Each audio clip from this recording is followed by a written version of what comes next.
ശ്രീ റെജി ലൂക്കോസ്, ഇതിപ്പോ നമുക്ക് ഒറ്റപ്പെട്ട സംഭവം എന്നുള്ള നിലയിൽ കാണാൻ കഴിയില്ല. നമ്മുടെ ലക്ഷക്കണക്കിന് രോഗികൾ ആശ്രയിക്കുന്ന, അതും ഏറ്റവും പാവപ്പെട്ടവരായ ജനങ്ങൾ ആശ്രയിക്കുന്ന പൊതുജനാരോഗ്യ സംവിധാനങ്ങളുടെ നിലവിലെ ക്വാളിറ്റിയും അവസ്ഥയും എന്ന് സൂചിപ്പിക്കുന്ന ഒരു കാര്യമാണ് ഇത്.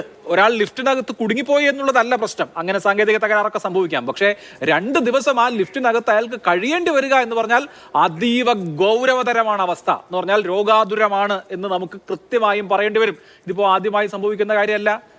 ശസ്ത്രക്രിയക്കിടയ്ക്ക് ശസ്ത്രക്രിയാ ഉപകരണങ്ങൾ മറന്നു വെക്കുകയും ഒരു രോഗിക്ക് സത്യാഗ്രഹ സമരം നിരവധി ദിവസങ്ങൾ നടത്തേണ്ടി വരികയും ചെയ്തത് നമ്മൾ കണ്ടിട്ടുണ്ട്. കോഴിക്കോട് മെഡിക്കൽ കോളേജുമായി ബന്ധപ്പെട്ട് ICUവിൽ രോഗി പീഡിപ്പിക്കപ്പെട്ട സാഹചര്യം നമ്മൾ കേട്ടിട്ടുണ്ട്. അപ്പൊ ഇങ്ങനെ പോയാൽ പോരാ എന്നുള്ളത് വളരെ വ്യക്തമാണല്ലോ. ആ കാര്യത്തിലേക്ക് ഇങ്ങനെ പോയാൽ പോരാ എന്നതിലേക്ക് വിരൽ ചൂണ്ടുന്ന ഒരു സംഭവമായി തിരുവനന്തപുരം മെഡിക്കൽ കോളേജിലെ ഈ സംഭവം കണ്ടുകൂടെ? അല്ല, ഒരു പരിധിവരെ ഭയാനകമായ ഒരു അവസ്ഥയാണ്. കാരണം പ്രിയപ്പെട്ട രവീന്ദ്രൻ നായരുടെ മനോധൈര്യം കൊണ്ട് മാത്രമാണ് അദ്ദേഹം ഇപ്പോൾ നമ്മളോടൊപ്പം ഇരുന്ന് ഈ ചർച്ച പങ്കെടുക്കുന്നത്. ഞാൻ ആ കാര്യത്തിൽ അദ്ദേഹത്തിന് അഭിനന്ദിക്കുക. 42 മണിക്കൂർ ഒരു മനുഷ്യൻ ലിഫ്റ്റിൽ കുടുങ്ങുക, സർവൈവലിന് വേണ്ടിയിട്ടുള്ള എല്ലാ ശ്രമങ്ങളും നടത്തിയിട്ട് അദ്ദേഹത്തിന് രക്ഷപ്പെടാനുള്ള അവസരം ഉണ്ടായില്ലെന്ന് പറഞ്ഞിട്ടുണ്ടെങ്കിൽ ഒരു ന്യായീകരണം അതിനകത്തില്ല. ഞാനും ഒരു ലിഫ്റ്റിൽ കുടുങ്ങിയ അനുഭവം എനിക്കുണ്ട്. 1/2 മണിക്കൂർ മാത്രമേ ലിഫ്റ്റിൽ കുടുങ്ങിയിട്ടുള്ളൂ. അത് അതിൻ്റെ അധികാരികളെ കണ്ടെത്തുകയും ഓടി വന്ന് ഞങ്ങളെ രക്ഷപ്പെടുത്തുകയും ചെയ്തു. ഈ 1/2 മണിക്കൂർ കൊണ്ട് തന്നെ നമ്മൾ നരകം കണ്ടു. അപ്പോൾ 42 മണിക്കൂർ ഒരു മനുഷ്യൻ നിസ്സഹായനായിട്ടൊരു ലിഫ്റ്റിൽ കുടുങ്ങിയിരിക്കുക എന്നൊക്കെ പറഞ്ഞാൽ അതിനൊരു ന്യായീകരണമില്ല. അത് ആരാണോ ആ കുറ്റവാളികൾ, അല്ലാതെ ശ്രദ്ധിക്കപ്പെടാതെ ആ ലിഫ്റ്റിനെ ഒന്ന് ഇത് തകരാറിലാണെന്നൊരു എഴുത്തി ഒരു ഇൻഡിക്കേഷൻ പോലും നൽകാതെ കണ്ട് ഈ ലിഫ്റ്റിനെ ഉപേക്ഷിച്ച മട്ടിലിട്ടത് ആരാണെങ്കിലും അവർ ശിക്ഷാർഹരാണെന്നുള്ള കാര്യത്തിൽ എനിക്ക് യാതൊരു സംശയമില്ല. അതിനൊന്നും ന്യായീകരിക്കാൻ നമ്മളെ കിട്ടത്തില്ല. പക്ഷേ ഒരു കാര്യം ഞാൻ പറയാം, ഈ ലിഫ്റ്റ് എന്ന് പറയുന്നത് അദ്ദേഹം പറഞ്ഞ പോലെ തന്നെ ഇത് ഒരു മൂലയ്ക്കാണ്, രോഗികൾ മാത്രം കൊണ്ടുപോകുന്ന ലിഫ്റ്റാണ്. അത് പ്രവർത്തിക്കുന്നുള്ള പ്രതീക്ഷയിലാണ് അദ്ദേഹം ആ ലിഫ്റ്റ് കയറിയത്. അദ്ദേഹം ആ ലിഫ്റ്റ് കയറാനുള്ള സാഹചര്യം അവിടെ ഒഴിവാക്കേണ്ടതായിരുന്നു. അതായത് ഈ ലിഫ്റ്റ് ഓപ്പറേറ്റർമാരായിട്ടുള്ള ആരാണെങ്കിലും അവരെ സംബന്ധിച്ചോളം അലസമായിട്ട് ഈ ലിഫ്റ്റ് അവിടെ ഇട്ടത് ഗുരുതരമായ തെറ്റ് തന്നെയാണ്. അതിലൊരു സംശയമില്ല. അതിനകത്ത് ഒരു രാഷ്ട്രീയവും ഇല്ല, അതിനകത്ത് മറ്റൊരു മാനദണ്ഡമില്ല. അവരെ ശിക്ഷിക്കണം. അതിപ്പോൾ ശിക്ഷാ നടപടികൾ ആരംഭിച്ചതായിട്ടാണ് ഞാൻ അറിയുന്നത്.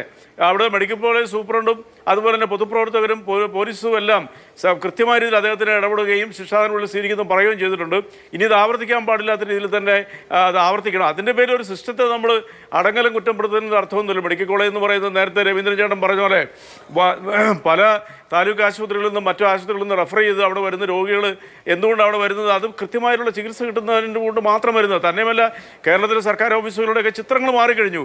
പണ്ടൊക്കെ ഒരു വിഭാഗത്തിൽപ്പെട്ട ആളുകൾക്ക് ഒരു അറപ്പായിരുന്നു മെഡിക്കൽ കോളേജിലും സർക്കാർ ഓഫീസിലും പോകുന്നു. അതെല്ലാം മാറി ഇന്ന് നമ്മുടെ സർക്കാർ ആശുപത്രികൾ, ഏത് സ്വകാര്യ ആശുപത്രികളെ എന്താ പറയുക, നമ്മുടെ സർക്കാർ ആശുപത്രികളെ കണ്ട് നാണിക്കത്തക്ക രീതിയിൽ തന്നെ അതിൻ്റെ വളർച്ചയും അതിൻ്റെ അപ്ഡേഷനൊക്കെ ആരംഭിച്ചു കഴിഞ്ഞു. അതൊക്കെ സത്യമാണ്. പക്ഷേ ഇത്തരം ചില തെറ്റുകളെ നമുക്ക് ന്യായീകരിക്കാൻ പറ്റില്ല. ഇതൊന്നും ഒരിക്കലും അംഗീകരിക്കാൻ പറ്റില്ല. ലിഫ്റ്റ് എന്ന് പറയുന്നത് എന്താ? ഇപ്പം ലിഫ്റ്റ് കേടാകുക എന്ന് പറഞ്ഞത് ഒരു എല്ലാ തലങ്ങളിലും സംഭവിക്കുന്നതാണ്.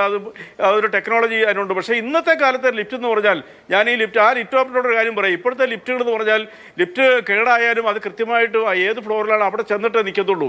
അത്രയ്ക്ക് അപ്ഡേഷൻസ് വന്നു ലിഫ്റ്റിൽ.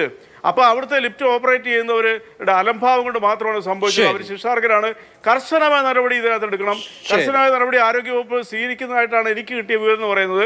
പക്ഷേ എങ്കിലും ഞാൻ ഒരിക്കൽ കൂടി പറയുന്നു, രവീന്ദ്രൻ നായർ എന്ന് പറയുന്ന പ്രിയപ്പെട്ട ജ്യേഷ്ഠൻ, അദ്ദേഹം അവിടെ സർവൈവ് ചെയ്തത് ഒരു അത്ഭുതമാണ്. കേരളത്തിന് മാതൃകയായിട്ട് തന്നെ എടുക്കണം. ഞാൻ പറഞ്ഞ ഈ സംഭവമല്ല, അതിനെ തെറ്റായിട്ട് ധരിക്കരുത്. അദ്ദേഹം 42 മണിക്കൂർ പിടിച്ചു നിന്നത് അദ്ദേഹത്തിന്റെ പൊതുപ്രവർത്തന പരിചയം കൊണ്ടും മനോധൈര്യം കൊണ്ടും മാത്രമാണ്. വേറെ ആരെങ്കിലും ആയിരുന്നെങ്കിൽ മറ്റൊരർത്ഥത്തിലേക്ക് അല്ലെ മറ്റൊരു തരത്തിലേക്ക് ഈ ചിത്രം മാറിയനെ. ശരി, രവീന്ദ്രൻ നായർ വ്യക്തി സർവൈവ് ചെയ്തു. അതുകൊണ്ട് അദ്ദേഹം നമ്മുടെ ഈ ചർച്ചയിൽ മെഡിക്കൽ കോളേജിൽ നിന്ന് തത്സമയം പങ്കെടുക്കുകയും ചെയ്യുന്നുണ്ട്.